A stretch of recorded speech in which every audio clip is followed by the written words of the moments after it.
On October 12, 1984, a white Volkswagen Santana rolled off an assembly line on the western outskirts of Shanghai. It marked the signing of the first major joint venture between a European carmaker and the People's Republic of China, opening the door to a massive new consumer market. Over the next 4 decades, that single entry point grew into a network of more than 30 plants. Volkswagen eventually employed 90,000 people in China and sold 50 million vehicles.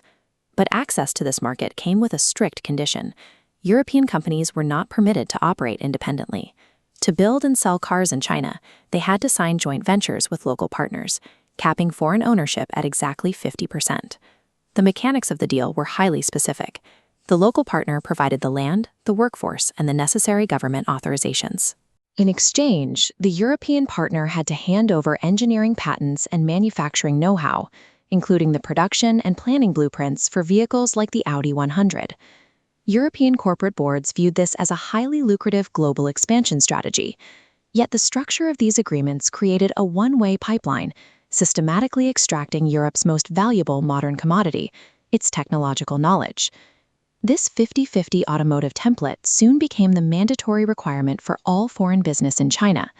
The policy expanded rapidly into other advanced sectors, moving from cars into aerospace engineering, precision robotics, and biomedicine.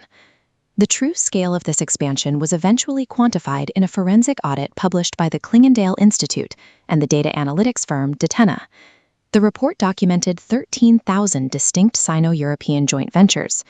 European executives justified this high volume of deals through short-term math. Every quarter, Chinese sales boosted group profits, leading boards to treat the market as an endless frontier capable of sustaining infinite growth. By aggressively scaling this model across the continent, European businesses unknowingly constructed an industrial-scale knowledge extraction system. This Klingendale table breaks down these joint ventures. In 80%, the European parent takes a minority stake. Conversely, many local partners maintain high integration with the Chinese government. Critically, in 25% of cases, explicit technology transfer is a probable structural business element. This data proves the technological bleed Europe experienced was a legally binding contracted feature of doing business. It was negotiated, signed, and delivered. European boards legally and systematically funded the education of their own future global competitors, trading their long-term intellectual property for short-term market share. Today, that technology transfer phase is complete. Local Chinese partners have absorbed, internalized, and successfully iterated upon decades of European intellectual property. The irony peaked on January 1, 2022, when China finally abolished the strict 50% joint venture requirement. The rule was scrapped because the knowledge transfer was finished. Local brands no longer needed European partnerships to build advanced vehicles. While Europe suddenly found itself vulnerable, heavily localized and technologically independent Chinese brands like BYD began dominating their home turf. This chart tracks the market share of foreign auto brands in China. Companies that once viewed the country as an endless goldmine saw their share plummet to just 37% in 2024, and the decline is accelerating, hitting exactly 30% by late 2025.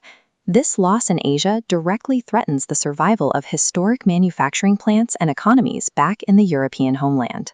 Facilities that once fueled global empires are now facing the consequences of a rapidly shrinking market. By trading long-term technological dominance for short-term market access, Europe engineered its own obsolescence. They permanently surrendered the technological edge of their most important industries.